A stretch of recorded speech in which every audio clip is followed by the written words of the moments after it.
मिलल बड़ुए धोखा अब की हो कदिलाई है भैया आजाद गांधी तो लेके चलले पदयात्रा भैया आजाद गांधी जी लेके चलले पदयात्रा भैया।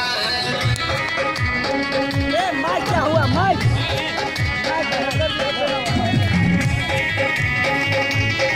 हेलो बंद कीजिए।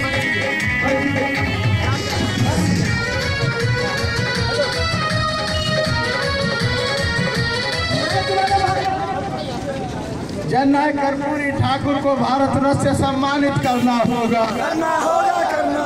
कर्पूरी ठाकुर अमर रहे। रामनाथ ठाकुर जिंदाबाद। शेरे रामनाथ ठाकुर जिंदाबाद।